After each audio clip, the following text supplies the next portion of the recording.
Welcome to our Women in STEM Leadership Workshop on marketing yourself. I am excited to have you all here. We have a good number of our fabulous corporate partners who are joining in today, and we will get to hear from everybody. We have several fabulous corporate partners that are supporting our leadership workshop series this year. 3M, A Better Force, Applied Materials, Chevron, and Texas Instruments. And we have some folks from several of those companies that are with us today. So you'll get to hear from them. So thank you to all of you who are here. I thought we would use this as our introductions. We will start with what we are fantastic at. But let's, I can start to give you all a moment to think about how you're going to introduce yourself with what you are fantastic at. This is not what I'm good at. This is not what I think I might be okay at. Own it. What am I fantastic at? So I usually share that I am fantastic at connecting dots, whether it's connecting dots with people, with strategies, with whatever it is. I seem to be able to make sense of things that seem separate, but I can see how they are connected in some form or fashion. That's what I am fantastic at. So I'm going to just go through my little screen and call on people, since that's probably the easiest way to get through us all. Sue, will you start us off with who are you and where are you from and what are you fantastic at? Sure. Hi, everyone. My name is Sue Barth. I graduated from UT Austin with a bachelor's in petroleum engineering. I currently work at Chevron as a performance measurement manager. We have all these fancy titles, but I'm currently in the data and analytics space. I live in Houston, and I am fantastic at, I put a few things on the board. I'll mention a couple of them. I am fantastic at looking at the glass half full. I am a very positive person, and I always want to think about what is the benefit in any situation. We were just talking about that ahead of this call, actually, with Trisha, about what is the glass half full of the current strange time that we're living in. And then I have become fantastic at baking chocolate chip banana muffins. Because we have been buying a lot of bananas at once and then finding a need to use old bananas, and our 2-year-old has a special request every time she sees old bananas. So that is what I'm fantastic at these days. That's awesome. Again, you're making me hungry, Sue. All right, Sarah, let's hear from you. Who are you? Who are you with? What are you fantastic at? Everyone, my name is Sarah Bradshaw. I am a yield enhancement manager at Texas Instruments. Been there since I started full-time in 2017. I did not go to UT. I went to the University of Southern California. So I'm really excited to be part of the UT recruiting team for TI. What am I fantastic at? I'm really good at asking I'm fantastic in meetings. I am fantastic at asking probing questions in meetings to help spark conversation and get the ball rolling. Ah, that's a good skill to have. Awesome. Awesome. Christine.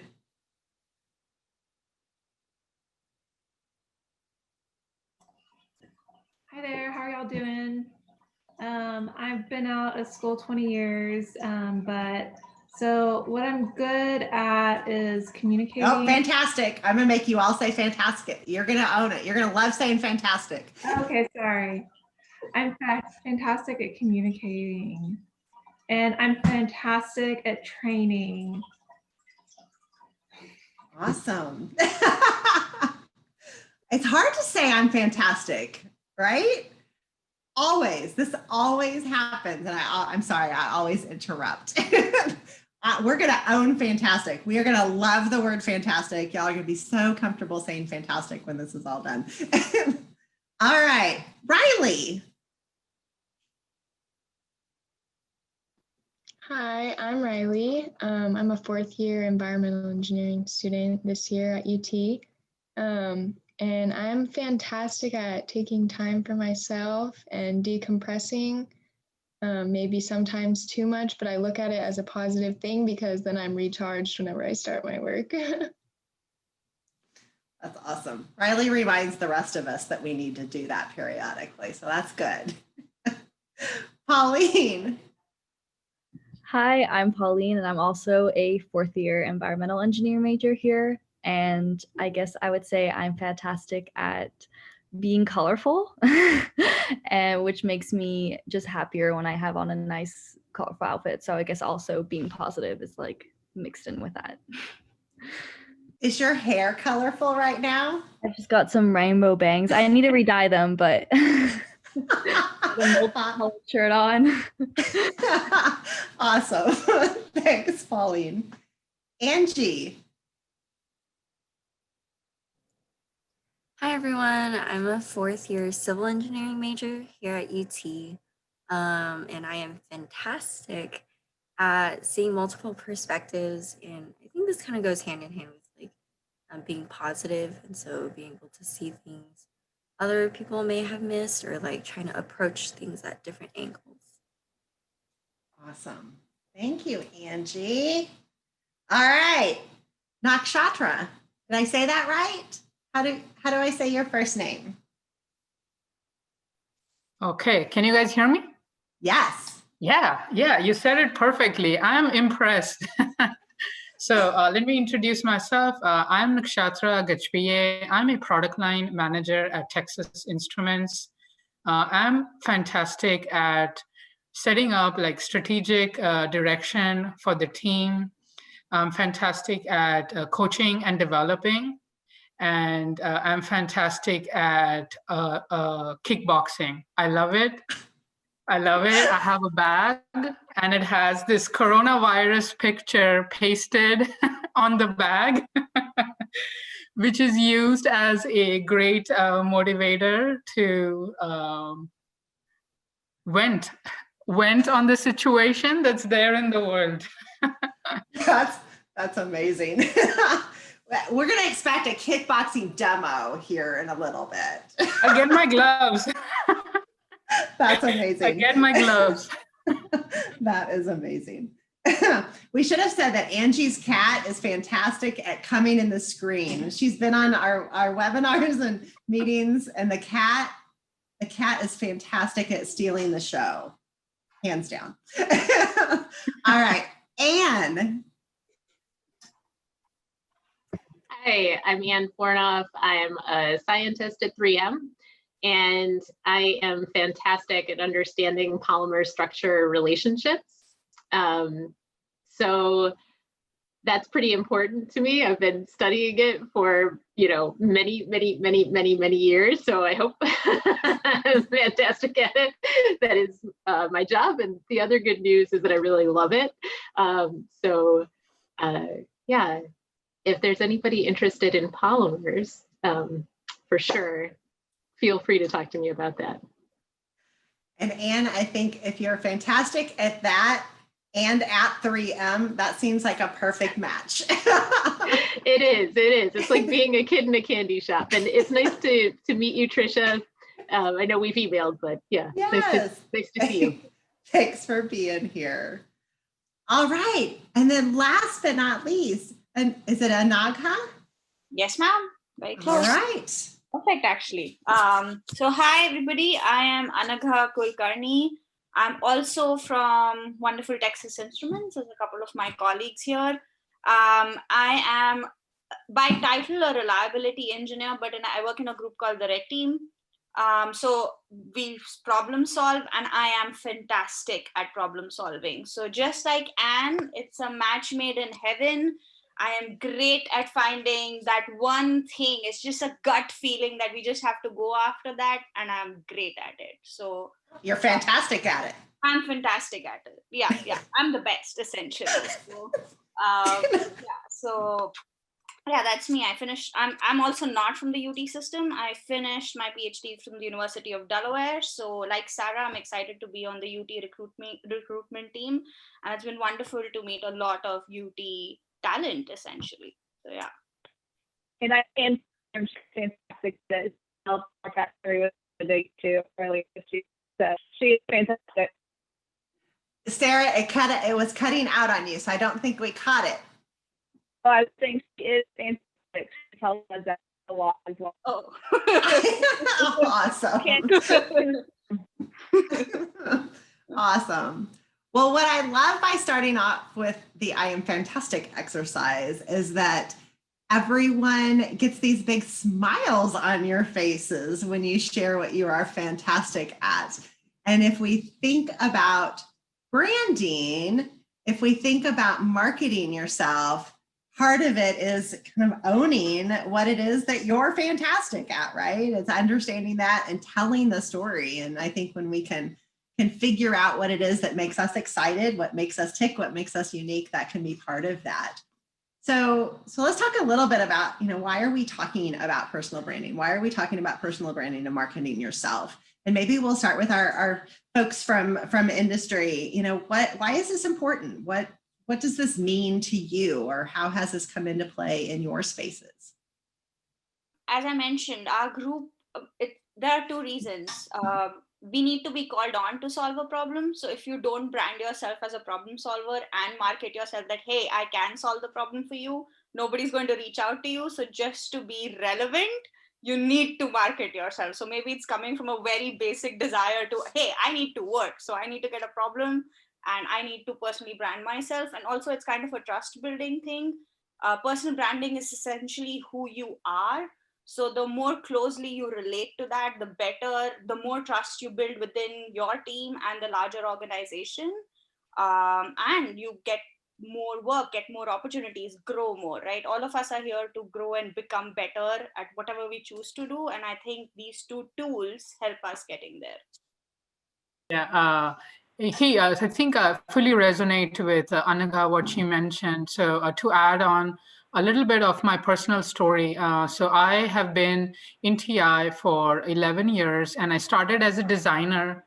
I was, deep into this technical domain. And, as I have grown and gone through career development, and now I'm a business leader. So in the journey that I have taken along the way, someone would say like, oh, you've been from design, you've done design verification, you've done systems.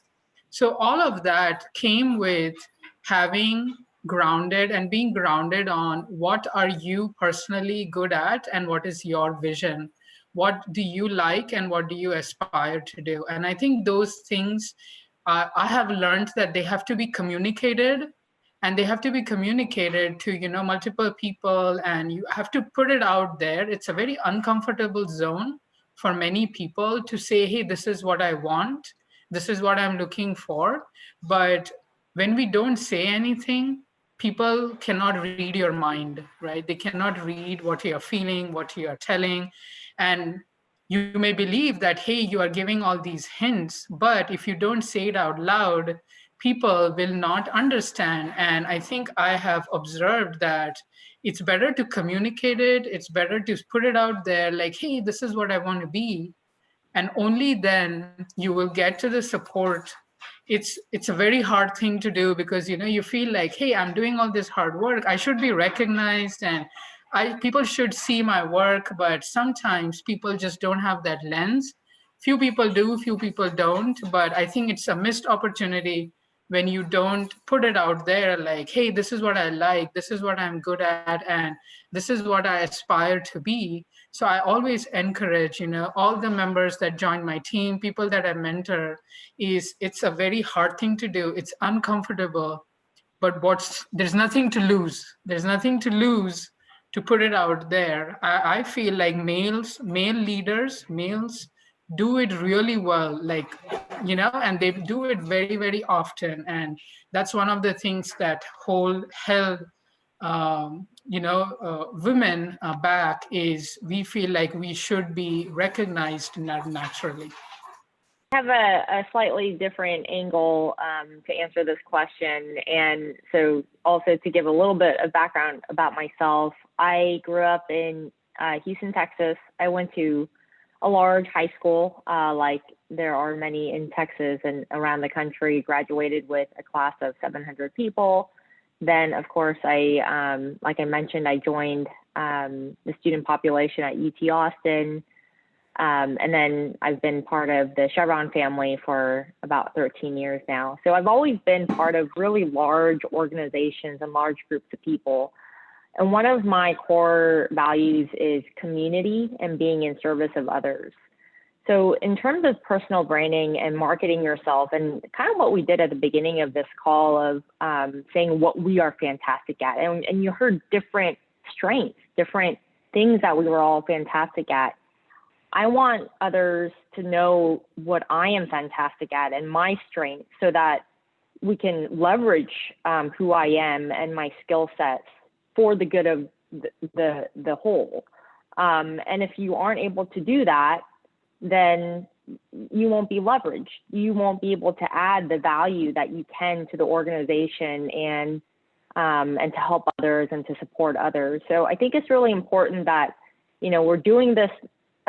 For me personally, at least, I do personal branding and marketing, actually, in a way, looking at it almost as a selfless act so that I can make sure that others can benefit from what I have to offer at the table. You know, I'd like to add on to what Sue's saying. So I think that, you know, being a part of a large organization, it's really important that people have an opportunity to know you and to kind of recognize you and have that spark. And, you know, if nothing else, with something like this, and so I don't know how deep into this you're going to go, Tricia, but at 3M, when we talk about this topic, the speakers will frequently talk about, oh, I have a color that I consistently use. I have, you know, like a dragonfly is, you know, I put, you know, I have these things. And at a large company, you know, that is almost like offering people an entree to talk with you, right? Oh, I noticed you like purple. Oh, I saw that you have this dragonfly. It allows them an opportunity to remember who you are, but then also to have like an entree to talk with you. And I think the other part about personal branding and marketing yourself is that it's predicated on you taking a step back and thinking about what is my personal brand, and allowing yourself that self-assessment, I think, is really important. You know, our goals may change over time, and what's really important to us at different stages may change. So, you know, when Nakshatra is saying, hey, you know, it's important to get out there what it is you want, this allows you to think about that, right? And check in with yourself and make sure that you're still staying true to what it is you want and meeting those goals. So that's my sort of side take on things. Yeah, we're not going to go super deep because we don't have enough time, and I wish we could. But those are super great tips to take away as well, to think about how to connect that in. So I think similar to what Sue said earlier about being at a university with like many students, it can be easy to seem lost in the sea of people. And I think I used to do personal marketing as like trying to make yourself sound super unique, which is kind of high pressure because everyone is unique. But I think now my take on personal branding is more like finding what you are passionate about and communicating that. And then when you're recruiting, like companies will see, oh yeah, like she is interested in this, like she does love this.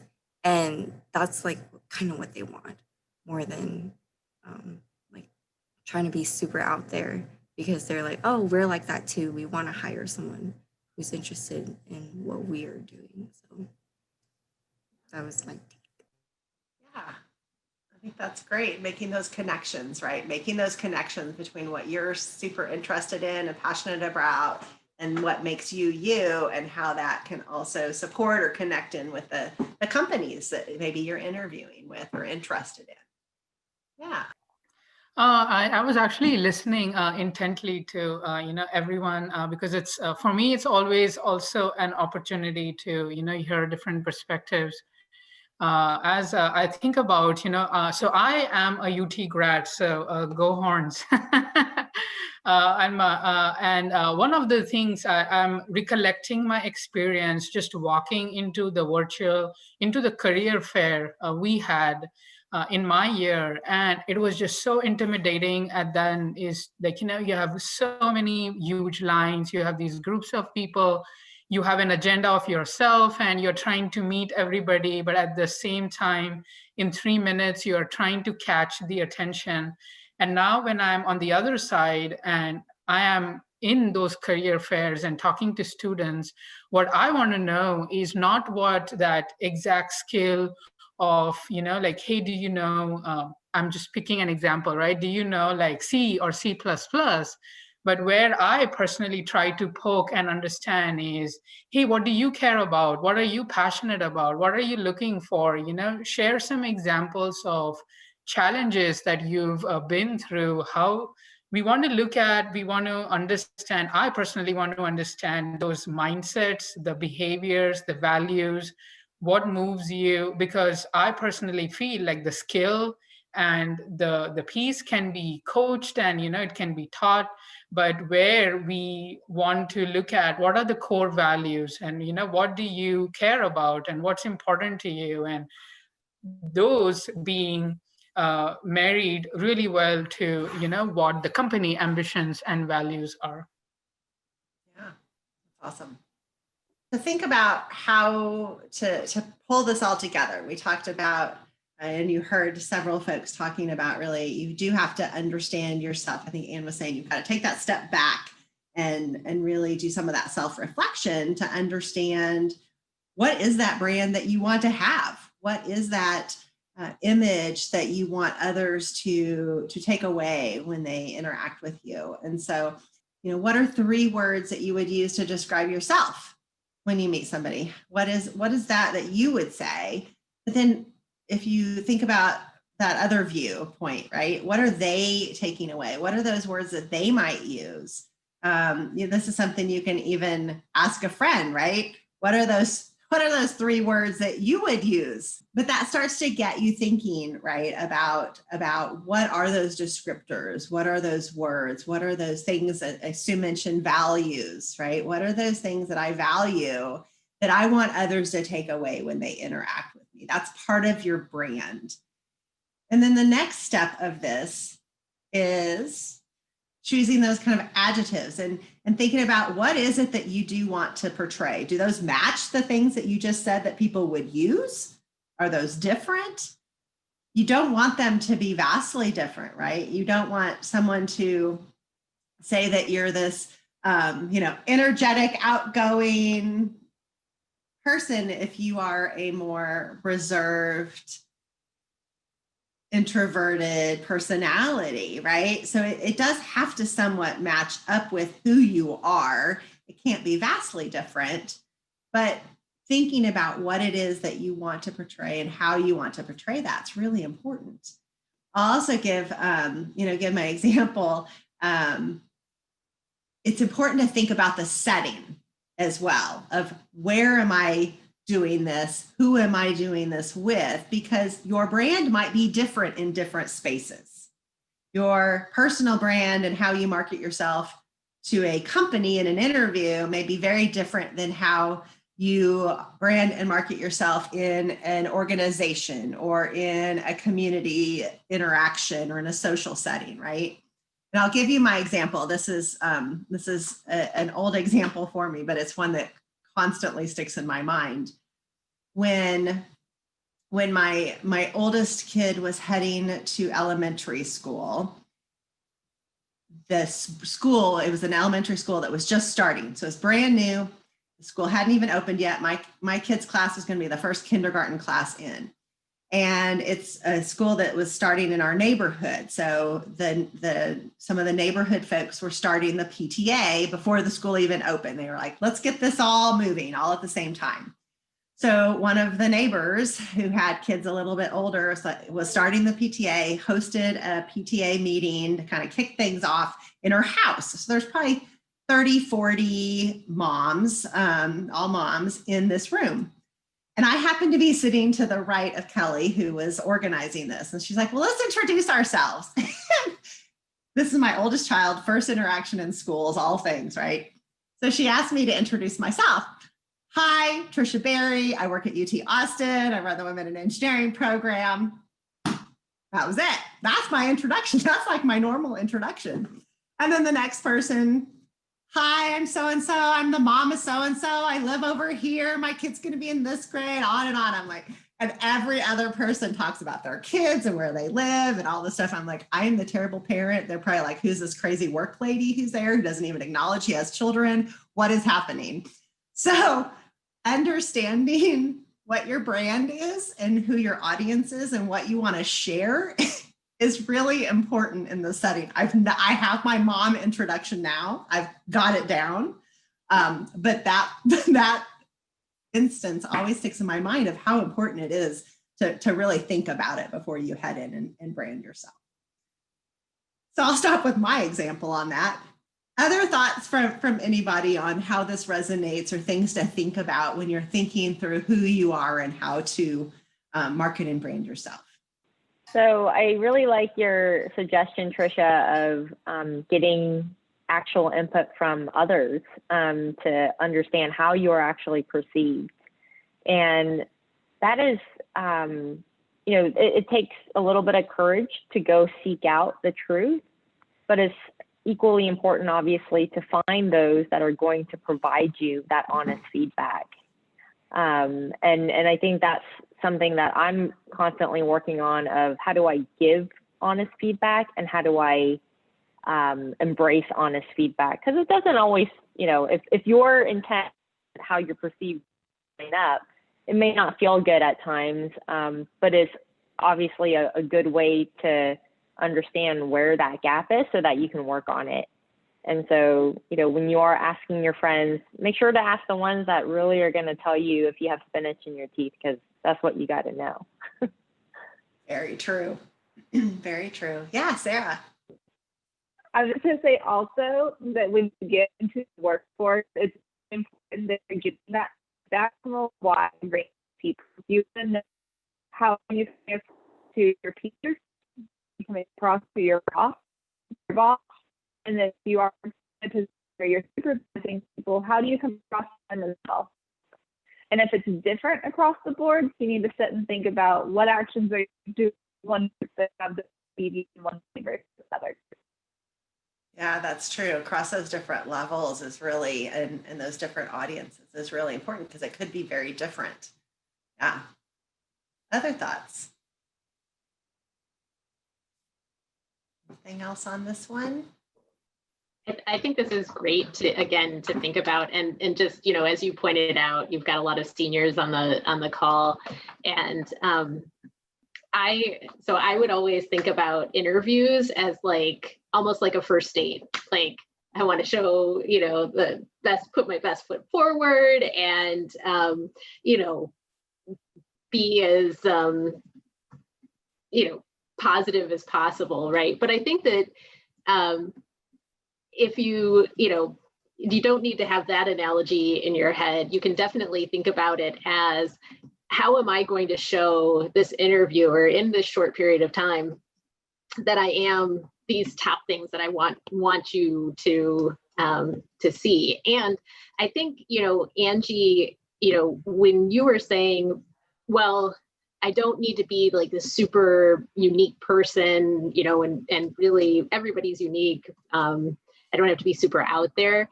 I think that's really important to keep in mind that, when you do interview, keep in mind that you also are thinking about who's you're going to be working with, who's that company that you that you would be there with those people and in that culture every day. So, obviously you need to think about how you market yourself, but then also also really try to pick up how people are marketing their company, their environment as well.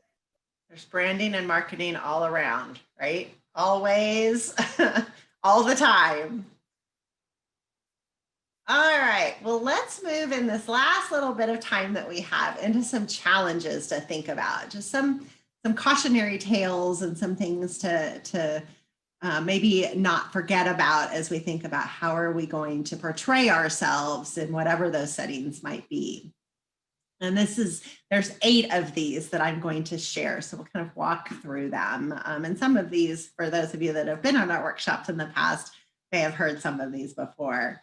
So one challenge is using only, maybe a nickname or just your first name, right? It's, you are your whole name, you are your whole self. And it's sometimes if you have a first name or a nickname that is fairly common, that can, if you're introducing yourself with only that first name, someone may not be able to find you later, right? So using your full name in introductions can be really important. If anyone wants to chime in on any of these, feel free, unmute yourself and jump in. Otherwise, I'll just go quickly through them all and we can come back and talk about all of them. Failing to define your brand. I think we've talked about that a lot. That's kind of that taking that step back, understanding what it is, understanding what it means so that you are ready to go with it whenever you need to and whatever those settings may be. So really taking that moment to understand what to say, who you want to be. Staying in your safety zone. Sometimes we get very comfortable in who we think we are or where we sit. I think this also goes with not necessarily asking people for that feedback. It's safe to not ask because then we don't have to hear it if it's something we don't want to hear. So that can be a challenge, right? So stepping out and being brave and courageous in our brand can be useful. Minimizing. We talk a lot in our women in engineering programs about not using the words only or just. Owning fantastic, right? So taking that ownership of what it is that you do, and what you are accomplishing. Being modest, that kind of goes hand in hand, right? Especially in those interviews. That is your time to not be modest. That's that time to shine and to share and to show off. And I think Anaka had shared that in her kind of opening intro about if you don't talk about it and you don't let them know what it is that you're good at, who is going to come and ask you, right? So sometimes you need to not be as modest as perhaps sometimes we are. Giving away your ideas. Don't give away everything. You own what it is that you are great at, and don't let others take those away from you. There's that feedback piece. We talked about that already. Someone does give you feedback on your brand, you've asked them for that feedback. So take it and understand what to do with that and respect that. And if you ignore it completely, are they going to be likely to come back and give you feedback again? Maybe not. And you may need that feedback another time. And then last but not least, don't be invisible. Right? If you want to get that recognition, get that job, get noticed, whatever it is, then you have to put yourself out there and be brave and do that. So don't be invisible with your brand. Be bold, be courageous. I like those words. Those are our 8 challenges that we share just to remind us of things to think about as we move forward. Final thoughts, tips, words of wisdom that you all have for our fabulous students, or students, questions that you have that you want to hear responses from any of our fabulous corporate folks. I'd like to say something about be invisible, or, things to look out for, don't be invisible. Just for you seniors about to go into the workforce, just some advice. That is fantastic advice to make sure you're not invisible, because you could be contributing so much. You could be highly, highly competent. Your work could be excellent. Just so, so great, amazing. But if you're invisible, if you're hiding and you're not being seen, your mentors or your superiors may not see you. And what could happen is you can miss out on opportunities for career growth and career development, because what you'll find is that the people who are constantly in contact or the most um, out there in front of those mentors and those senior management staff are the ones who are constantly getting chosen. Those are the ones who are getting the promotions. Those are the ones getting selected for the best projects, the most, I guess, the highly visible projects. Just because they're there and they're being seen, it doesn't necessarily mean that they're more competent than you or they're better at their job than you are. It just means that they're just more visible.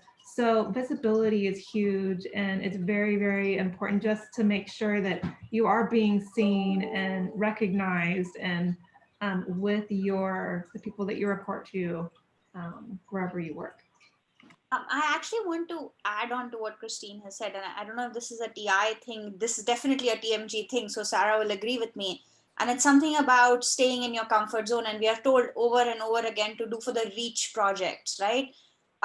You don't have to have all the skills to show up and be like, I want the next thing, so go for the next thing. This will allow you to get in front of the people by saying, if you don't know what to go, ask your mentor that I don't even know what to do, just go to him or her and be like, or them, and be like, I'm ready for the next most challenging thing you can find, and I will figure it out, just give it to me. I can't tell you how many times we show up in a room and be like, I don't know this, but by tomorrow I would know exponentially more than what I know today, right? So that's the way to get to your reach projects or getting out of your safety zone. Remember that your mentors are there to support you, and these projects are what are going to bring you in front, get you off that invisibility, get you to know people, right? So that's the way to build your brand of not only are you technically competent, but you have the I can do this, which is so much more, at least in engineering, than if I have the skill set for that or not. And trust me, my PhD is in completely different fields than what I operate in right now. So it is crucial that you come up and be like, I will try figuring this out, and be okay with not being okay, right? Like showing up and saying, you know what, I don't know, but that doesn't make you any less than the person next to you who knows more. Think of this as an opportunity that, hey, I can learn this from the person next to me and grow in that direction. So that one reach project, that getting out of your safety zone, I believe will get you, like, it's the four, like, it's, what is that phrase, killing one bird with like two birds with one stone. So maybe it's like four birds with like one stone. So if you push yourself to do that, I think a lot of the challenges would be, fixed. At least that's what I think. I'm sure there are a lot of experienced people who could add to that. No, I fully fully echo, and I don't think it's a TMG thing. I think it's just corporate. I feel it's a corporate culture where you can get lost in your day to day, and hey, this is the next task at hand, and this is the next task at hand, and days and weeks and years can pass by, and then when you step back, you may just be thinking about, okay, so what did I personally learn? Like, did I develop on anything? Did I learn something? And so having those moments as well where you are stepping back, thinking about your journey, thinking about where you are, and then asking for, hey, I'm ready for the next challenge, because I'll tell you, you'll never be 100% ready to go to the next step. Every time I had to make a switch, it felt like a dam broke loose, like the floodgates opened with things that you don't know about, and it's okay. Because the first thing it starts with, hey, I don't know, but I'm there to learn, and I will make it happen, and I will learn about it. So keep that in mind, as you are looking at what you need to prep. You don't need to know everything as you go into the interview. Just put yourself out there. Be thinking about what are you looking for? Ask questions. I think being curious, asking questions is that fundamental way that allows you to learn more and grow more. There are senior leaders in TI who are all still asking questions, and they have been in the company for 20, 25 years. And nobody looks at them and says, oh, he's a senior leader, he should be knowing everything. Or she's a senior leader, she should be knowing everything. So just fully echo, I was really smiling on how, drawing inferences from what I see and what I have gone through as well. Yeah, I really appreciate what Anaga said about mentors, and it really fits in nicely with kind of my parting thoughts as well, in regards to leveraging your network to do that marketing. And you got to do the personal branding yourself, of course, but marketing can happen on behalf of you by others as well. So leveraging your mentors, your advocates, your sponsors. Even as a student right now, don't be fooled into thinking that your interview is going to be the one and only piece of information that's going to be used to evaluate you as a candidate. There's other inputs, and it could be something like a professor who advocates for you, or maybe another student who is anyways, there's different ways to expand your marketing efforts. So don't be afraid to do that. I said this phrase or quote the first time many moons ago when I actually was organizing the UT Engineering Expo, and we were doing a little clip, putting together a little video clip. And my advice is it's not about who you know, it's about who knows you. So make sure that people who are making the decisions, that those that are at the table, especially if you're not there yourself, you are and know how to leverage you for the greater good. And then we'll come to Ian. Parting really hard. Don't be afraid to brand yourself. You start thinking about what your personal brand is or how people think of you, and you realize that it doesn't necessarily align with what you want to do in the future. So to work to change people see. I very much wanted to go to management track. I found a lot of people who are associating me with being a highly technical skilled person. They're focusing a lot when it's about my problem solving and my root cause analysis of technical skills, not so much the interpersonal skills I want to be highlighting. So I've since made a priority to highlight those skills, touch on those aspects of my brand. A lot of self-management factors, aware of how people are perceiving and not being afraid to challenge and change the perception. So I actually have a question. So Riley, Angie, and Pauline, when you're joining this webinar, I guess, are you thinking about for interviewing for industry positions for next year? Are you thinking about graduate school, or is this like a general interest? What? I can go first. I think in general, I joined this one especially because sometimes I struggle with imposter syndrome. So I figured maybe marketing myself workshop would be better. I can, do some of those exercises and try to see how I would want to be perceived by other people. But I did learn some good stuff. And yeah, I'm planning on going to grad school as long as everything works out. So I'm not necessarily looking for corporate right away, but hopefully in the future after grad school, I'm going to be going into corporate industry. This is really important for going to graduate school too. Mm-hmm. Yeah, I'm actually trying to write my personal statement right now, and I'm kind of struggling with it. So.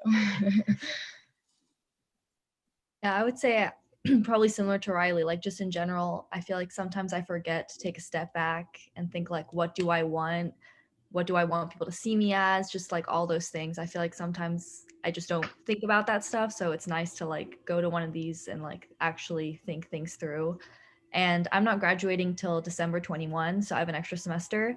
So which makes me really happy because I have no idea what I want to do. I'm debating between graduate school and going straight to industry. So yeah. Any tips for figuring out what you want to do would be great. Yeah. I'm kind of half and half. I am signing on an offer for the next spring and summer, and then I'll plan to go to grad school the following fall. So I'm on the same boat as Riley, where I'm also trying to write my personal statement. But I think for after grad school, this would be really useful. Great. Great.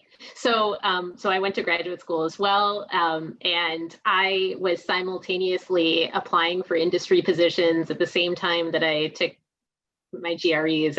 I'm not sure if this year, if a lot of them have been waived, but so what I can say is go to graduate school. It's awesome. It's so much fun. You're going to learn so much. Yeah.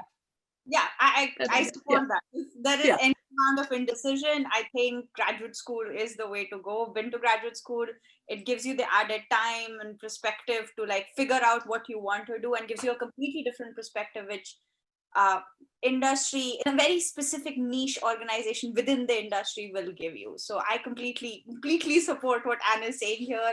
I was an undecided major all the way through. Didn't decide which school. Like I was like, you know what? I just buy myself time. And I know that's not a fair statement to say, but that's how I showed up at grad school.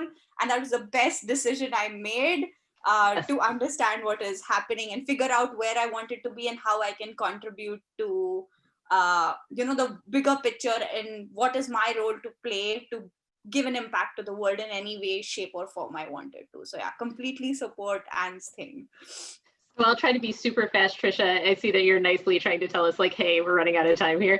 So just two real quick things. One, if you're thinking about going to graduate school, always do the PhD. The reason is you can always stop and get your master's and they will pay you. If you go into a master's program, you have to pay them. So always go for your PhD. And then second, with this personal branding and marketing, I think that Sue, the way you said it, Sue, and I can see that you do this, right? That you see that it's in service of the organization. It's in service of, the group that you're looking to be a part of. And I think that would be really helpful to me personally as well, that really don't be shy. Don't be afraid. It's good, not just for you, it's good for who you're interviewing with or who you're talking with so that they understand you.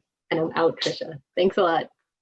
Oh my goodness, y'all are amazing. We really could go on, I think, for hours and hours on this. What great content and topics and conversations. So this was helpful for me to think about some things. Hopefully, students, it was helpful for you as well as all of our fabulous guests. Thank you again to all of our amazing corporate partners and volunteers for joining in today. So I thank you.